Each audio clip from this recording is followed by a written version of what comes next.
Journey with Judy. Honest, open, transparent. It's hot. There's no such thing as perfect people. There's no such thing as a perfect life. So come as you are, broken and scarred. Lift up your heart and be amazed and be changed by a perfect God. All right, so good morning, my friends. We actually look back on the past week and absolutely have to thank God, because there was sun and it was warmth and it was like time to get out, do some bike riding, do some activities outside instead of sitting inside and waiting for, the next time we had to snow blow our driveway. So I really appreciated this week. It actually gave me a chance to be out of my house. The bad news about that is that means a lot of things in my house obviously didn't get addressed. However, one of the things that have been so prevalent since last week's show is the drama situation, right? That simple solution that typically could be found, but instead we create a whole lot of other unexpected things and make kind of like a mountain out of a molehill. And so I noticed not only did that show resonate with many people, so I love that, and I appreciated the text messages and the people reaching out, but how it just became more obvious how many people use that word. Honestly, in almost every conversation, I don't care what age group, what gender, people just kept referring to how much they hate drama. And so I think you got to take one you got to be one to know one, or sometimes the thing you see the most is the thing that God wants you to most see, right? So I hope you're working on your drama, because I know this mama is working on her drama. So here's the deal. One of the things that my man and I continue to work on and navigate is when one says something but really means another. So let me give you an example. Bob will go looking for something and then he'll complain because he can't find it. Okay. Now, what that says to me is that he doesn't feel that I've organized something in a way that's acceptable to him. Now, he didn't say that, but that's just how it feels, right? Then he'll open a drawer and make reference to how everything is, who puts this in this drawer. Like, he makes fun of me because my envelope is in with the saran wrap. Okay, I guess that's not normal, but nonetheless, like when we moved in a year ago, it just seemed to be a way to like shove it in that drawer, worry about it later. There was like bigger battles to fight and things to focus my energy on. But what I notice is he's always so quick to focus and point out the messes, right? The things that just don't seem in order. What I've noticed is we don't have time to clean up some messes like in our closets or our drawers or our garages or, oftentimes even in our lives, because we are so busy like running from one thing to the other. Our typical weekend is a 4 a.m. wake up call to drive a couple hours, to watch volleyball for a few hours. And literally it's a 15-hour day of being away. Okay. Not a lot of time to be cleaning drawers and organizing closets. Now, that might sound like an excuse, but the reality is we are not the only family who is overcommitted, who is literally finding difficulty doing the things that would make them feel better overall, but instead feel like they're getting run over. And when you're married to a man who goes out of his way to point out how things are so disorganized, and here's the thing, I'll say we should clean the porch. So Bob's response is, so is that you and the mouse in your pocket? Because when I say we should, that typically means I am saying to my man, you should, right? Like we should really probably get some toilet paper in the bathrooms, which I realize is another thing Bob does that we can't seem to handle. We can't, Camel and I we can't seem to get our clothes. We can get them off of our body and onto the floor, but we can't get them down to the laundry room where Bob washes them, hangs them, folds them, and then delivers them back to us. So anyway, my house is just a mess. My drawers, my closets, my garage, like everything just seems to be the biggest mess. And so sigh did I, right? Sigh did I.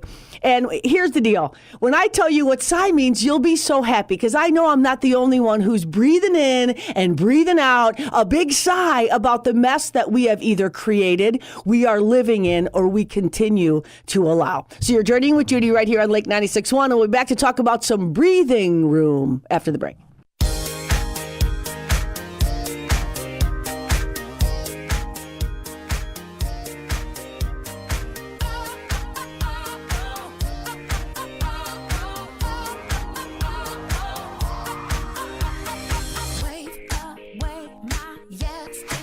right, so welcome back. So I cannot be the only one who feels like they need some breathing room, that literally takes that sigh of like, as Bob does, like that's his way of telling us, like, we're just not measuring up. And when we're looking at our life, it's entirely different than when we're looking at a drawer or a cabinet or a closet or something that literally in the big picture really doesn't mean nearly as much as when we look at the mess or the breathing room that we need in our lives when it comes to our relationships, our finances, or our scheduling, right? So it's not a joke when we see parents running from sun up to sundown, here, there, and everywhere, taking their kids, to all of these different places. It's just like a hamster on a wheel. And at times we wonder, like, what's really important? Like, what is the necessary space between my current pace and my actual limit, right? We all look at that person who looks like they have it all together, looks like they can just navigate having 2,000 balls in the air. And I'm here to tell you, my friends, the person who looks like they have it all together does not, and probably never will have it all together. It just looks like that, right? And when we are comparing our ability and need for breathing room compared to somebody else, it's kind of unreasonable, right? We talk about comparison in other shows. When we compare, we put ourselves here or there, here being superior or there being inferior, and that's just never going to sit well with any of us. So all we're asked to do, right, as people of faith, is to know what our limits are. Like, what is my limit? What is the red line that I got to draw in the sand that says, like, it's time for me to not add one more thing, right? It's time for me not to add one more thing to my relationship, to my finances, or to my scheduling, right? These three areas are so key, and they absolutely trump all day and every day a closet, a drawer, or a cabinet, right? Relationally, financially, and our schedules, we have got to allow for some breathing room. Now, something happened this week that really frosted me when it came to the scheduling situation. I have 4 children, as you know, and I am an enabler, as you know. Although I do try to hold them accountable, I really try to step into that space, and so does Bob, to kind of alleviate or help when we can. Some people's opinion would be we've crossed lines. Other people would say we don't do enough. It doesn't really matter what you say or someone else thinks. We feel like helping out is a good thing. All of us want to help out until we feel totally taken advantage of and disrespected. So this week, there were 3 instances, of course, on the same day with 3 out of 4 of my children, where one needed help with an insurance thing, one needed help with an apartment thing, and one needed help with a class registering thing, and in other words, payment, right? In every instance, my 3 kids all had the same response when we reached out to them needing some answers or some clarity around what they were requesting of us to do. My friends, all 3 of my children responded that they couldn't respond because they were, take a big guess, at the pool. Okay, I'm at the pool. Okay, if you're at the pool, then I'm pretty sure you could be handling your insurance. If you're at the pool, you could probably be handling your classes and your payment. And if you're at the pool, you could probably be navigating your lease. So here's the deal. At that time, I really needed some breathing room. At that time, I did that big sigh, like sigh standing for sitting in God's hands. Because if I don't sit in God's hands, I'm going to fly to where my kids are and probably slap them so silly that it probably won't end well. So here's the deal. We all have limits. My limits are different than your limits. But in an attempt to get the most out of our lives, we oftentimes push ourselves to the very limit.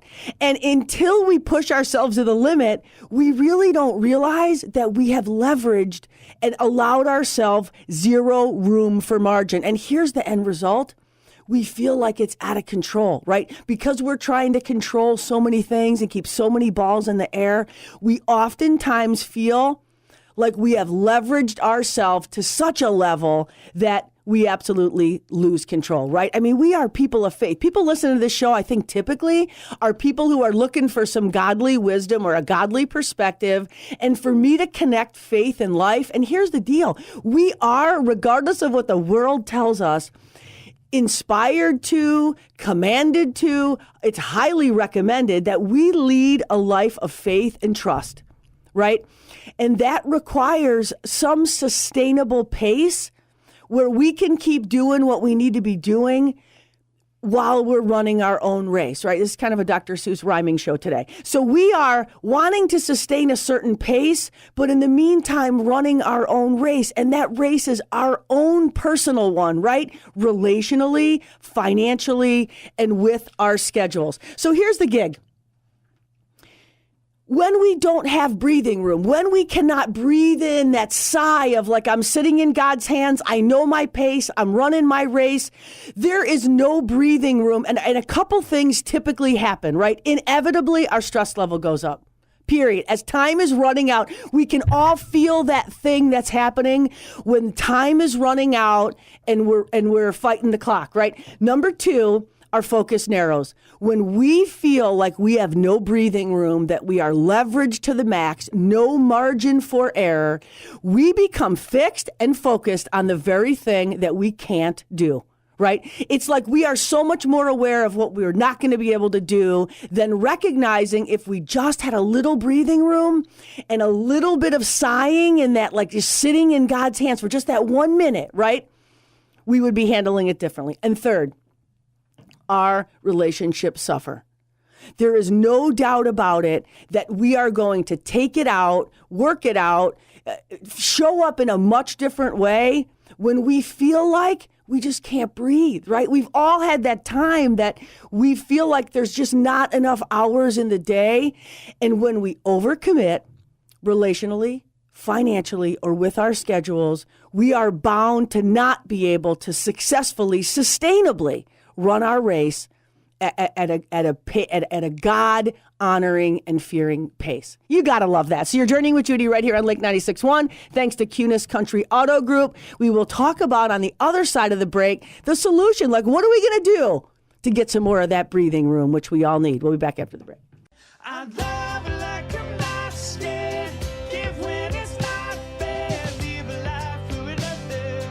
Take time for a brother. Fight for the weak ones. Speak out for freedom. Find faith. All right, so welcome back. You're journeying with Judy, and today our topic is breathing room, like that space between our current pace and what is our actual limit. Like, honestly recognizing that what I can navigate and handle might be entirely different than what's your normal. Like, my normal is not your normal, and that's okay. But as soon as we can figure out the underlying thing, we usually can identify the thing that's driving that overload, that mess that we create in our schedules, in our relationships, or in our finances, because we can't do 1,000 things to the glory of God, right? So we try to go here, there, and everywhere. We are scheduled back to back. We're working too much. We're spending too much. We're running too much. And there's got to be a reason. There's got to be a reason that we work like crazy, put our kids in every sport, why we're not disciplined in certain areas, and why we've got a calendar that looks worse than my drawer, my cabinet, my closet, or even worse than the recent mess I made. You probably heard this on a previous show. I like to carry a lot of things, like from my car into my house, or from my house into my car. I'm kind of like a bag lady. I bring 3 or 4 bags everywhere. I typically have a cup of coffee, a bottle of water, and a protein shake everywhere, every time I'm getting in and out of my car. Well, my man's idea is just go make 2 trips, like go twice to the car or bring 2 trips into the house. But instead, I like to, set myself up to fail and try to carry every single thing. And so after dropping a full cup of coffee on the ground, only to a day later trying to carry too many things again and spilling an entire protein shake all over the counter, which just, inevitably goes into the drawers that are already messy. And then, the time where I poured a whole protein shake down my gear shifter, right? Down the gear shifter of a brand new Mercedes-Benz back in the day. So, guys, I know about making messes. I know about cleaning up messes. And I do know that when we allow ourselves some space while we're running this crazy pace, the odds are we'll just show up more authentically us, in a place of less stress, more focus, and not having our relationship suffer. So here's the deal. What's the driver? What is the driver in our spending, in our pace, and in our relationships? What is it? Like, I'll tell you what it is. It's fear. My friends, it is fear. That thing that I've used as an acronym on multiple shows and in multiple speaking events. Fear. False evidence appearing real, right? False evidence appearing real. Like, we can fill in the blank. If we're being honest, open, and transparent, right? And we're going to understand the underlying thing, which is typically the identifying thing that causes us to be on a crazy train, relationally, financially, and with our schedules. You can fill in the blank. Everyone would typically answer the same way. If I ask the question, why don't you take more time? Why don't you come home from work early? Why don't you schedule less thing for your kids? The response is almost always the same. If I do it, then blank will happen. If I don't do it, then blank will happen, right? So I know the driver for me, having my kids in sports, was always like, what else are they going to do? You know, people make fun of me that we drag Campbell, to volleyball for, 15 hours a day on a weekend. But literally, I don't know what else she would be doing. Like, she wouldn't be serving the poor. She probably wouldn't be working a full-time job. She might just be taking more photos and looking at Instagram and Facebook and all the things that would ultimately allow her to feel less than good about herself, right? So if I ask you why you don't stop, you will tell me why you don't stop is because you are afraid of something. Fear drives our spending, our scheduling, and our relationships, right? There's just no doubt about it. And that thing about fear, it's funny, Bob challenged Campbell on this the other day. Two things about Campbell. The other day we were talking about comparing, right? Comparing. And so my daughter said, yeah, I really want to go on a diet. My response was, well, who are you comparing yourself to? And she said, no one.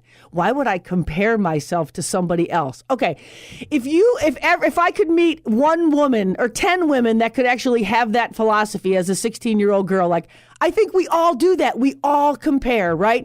And when we're being driven by fear versus faith, we got this fear, my friends. We got this fear of missing out, right? I've always said that I do not need to be on the A list. And very quickly after my kids got into their teenage years, I was off people's A list, made it not even to the B list. And actually, now I'm actually off all of the lists and don't even get invited. But here's the thing. Many of us, if we're honest, we don't want to miss out. We don't want our kids to miss out. And those are the things that are driving us, right? When we look at the comparison trap, it's that same thing. We're afraid we're going to fall behind. Like, if I don't do this, I'm going to fall behind because I'm looking at how they're living, what they're driving, where they're traveling, what they're wearing. And I'm thinking, if I don't do this, then I'm afraid I can't have that, right?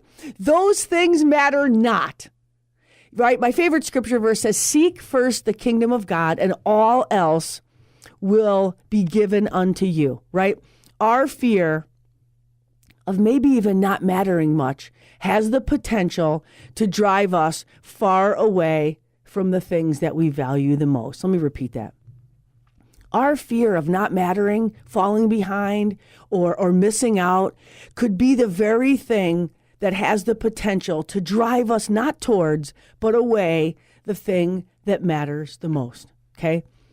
God speaks so beautifully on this topic. I'm getting the peace sign from Kurt. That means I got to wrap it up. And I got like 5 more pages worth of notes. My friends, this is such valuable material, such applicable stuff. And again, I got to give the credit to my buddy, Andy Stanley, because his North Point ministry gives me so much of my material because it's so relatable and it's so applicable. And you don't even have to be a believer to be able to apply some of the things we're talking about. My friends, God spoke to this issue very specifically when he gave us the day of rest. Do you remember that? Do you know that the Sabbath is the day of rest? Because he knows that when we run our race at this uncontrollable, non-sustainable, non-satisfying pace, then it's not being driven by faith. It's not being driven by trust in God. It is literally being driven by fear. Fear of missing out, fear of not mattering, fear of falling behind, fear of whatever,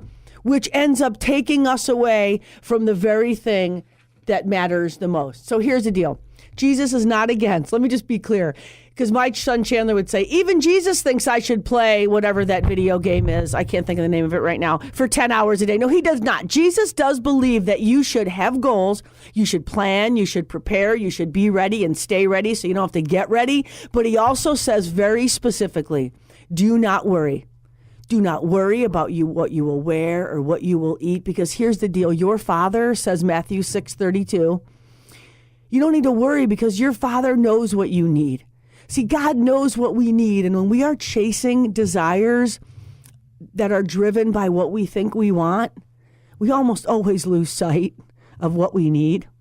And so I guess I got to end this show by saying that I'm praying for you that this week you seek first his kingdom and all else will be given to you. And every time you feel you're running that uncontrollable pace, when you recognize not only is your closet and your cabinet and your drawer a mess, but your life in regards to your finances and your relationships and your schedule just needs a line in the sand, just needs you to step back, just needs you to take that great big old sigh, sitting in God's hands so you can do what you can, when you can, because you can. And most importantly, you're doing it to the glory of God. And you have got to be digging that. So thanks for staying tuned. Next week, we'll have even a better show that's applicable and relatable. In the meantime, keep it hot, honest, open, and transparent. Peace out.